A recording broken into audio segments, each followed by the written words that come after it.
Yeah. First of all, she is the best thing that has ever happened to me. I didn't realize the jewel or the joy that I would have being married to Pam.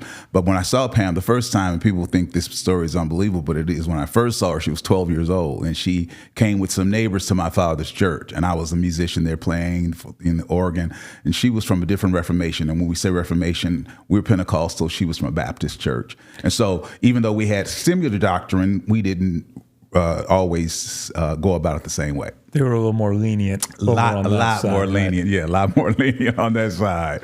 Good. Yeah, very lenient. And so she came and I saw her, and she came a few more times. And what my mom did was my mom found out where she came from, and she called her mother, and Pam was no longer than 12 years old, called her mother and said, I have a son that your daughter is going to marry.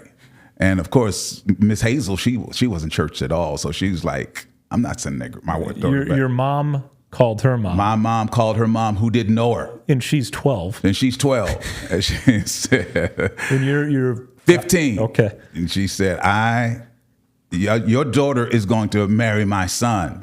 And of course, her mother wasn't churched at all, so she just kind of snatched her out of the picture, just moved it, you know. I probably would have been a little alarmed by that phone call. Yeah, she snatched her out of the picture. So, you know, periodically I would see her, but I think it was like 3 years later I saw her, and she was beautiful. I saw her walking out. I was going to get me some music at the time. It was called 8 tracks. I know I'm dating myself, but it was going to give me a couple of 8 tracks to put in my car, play some wonderful music. I had a nice car, you know, worked hard for it. And I saw her, and my friend was with me, and I said, man, I think that's Pam. So we stopped the car, and sure enough, it was her, and she's just beautiful. And so I told her I would walk with her home.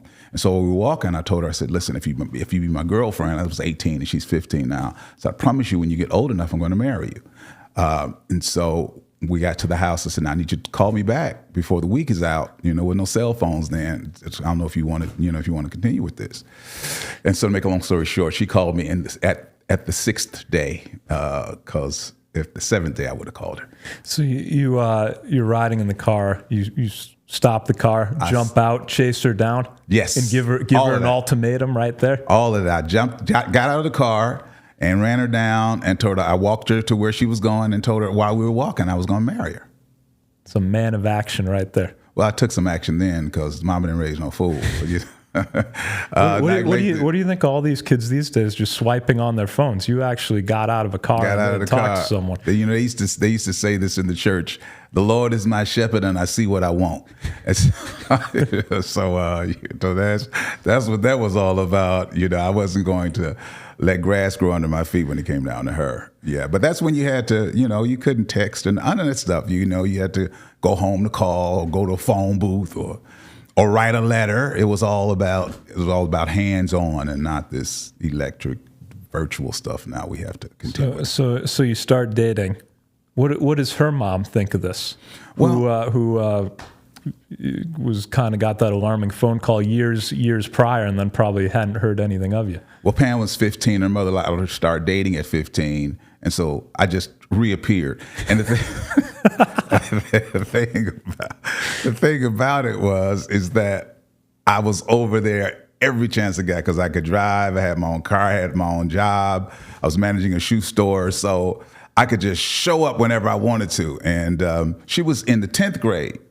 And I was graduated, so started dating towards 10th grade, in 10th grade. So I would pick her up every day from school in my beautiful Mark V. But I was doing all that to keep all them little youngins back, you know, like, don't even try it. This is my wife. We're just not married yet. And so people thought I was up at her school so much until some people thought I went to school there. I was at Mesmer on Capitol. Did you come back and go to prom with her? Yes, I went to prom with her. That was the only prom I could attend because remember I told you I was raised in a very strict home, and so we couldn't attend our proms. But by the time I was 18, you know, I was like, you know, I'm a grown man, and you know, I can go to a prom if I want to. Yeah. And I had to ask them if I could do it. You got permission. Then you got married shortly after that, right? She graduated in '79, May of '79. She graduated from Mesmer High School. And in June of '79, we got married, 44 years ago. Congrats on the 44 years. Yes, it's the best decision I could have ever made. I could tell you a real funny story about that real quick. About 6 months before we got married, I was managing this shoe store. It was called Odd Lot Shoes. It was on 3rd Street down 3rd and State. It's all changed down there. But you can get in there and you go buy second shoes that were not quite right. They were an odd lot. And so this girl that I liked when I was a kid, about 12 years, I couldn't really like her, but she was beautiful to me. And she wouldn't give me the time of day, nothing. And so she came into our store. And I knew she knew my friend who was working with me. She came back another day. I was like, man, why does she keep coming in here? You got to tell her to stop. He said, she's coming here for you. I said, what? Uh-oh. And I mean, this is like a childhood dream. You're dating Pam at this time. I'm dating Pam at this time. Man. And so, I was like, well, maybe I should hold the horses for a minute because Tony is the girl of my dreams. Oh, I called her name.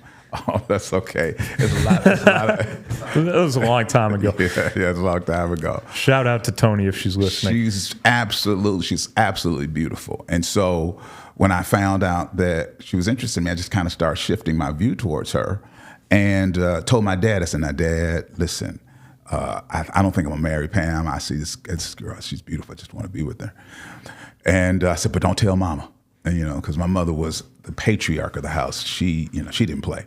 And so I came home from work. I was still living at home. As soon as I came in the house, I heard my mother in the back room, Darrell Hines, come in here. And so I knew whenever she called your whole name, your life is about to be over. So I went in the room and she's like, what is this? I hear you're not going to marry Pam. And then she started crying. She says, I will beat you. I will move you to another part of the country. I will disown you. You will not be, that's the wife of your life. She just lit into me. She says, now you call that girl and tell her you can't see her anymore. I said, call her. She said, call her now. And so I called her and I said, listen, my mom said, I can't see you anymore. She's like, your mother said you couldn't see me anymore? I said, yeah. She said, well, I don't think I want to see a man whose mother can tell him what to do. So it was real easy when I told her my mother said, but I almost messed up, man. I was fixing to blow her for real. Even though she was a nice person, I'm not saying negative. Pam was the one that I was to be married to, for sure. I love that range, going from being a complete man of action to kind of breaking up with someone because your mom made you. Oh yeah. You got to understand. All ends of the spectrum there. Any child raised back in the 50s, 60s, 70s, they understand. All of them know what I'm talking about. I would not have messed with her either, based on what you said. No.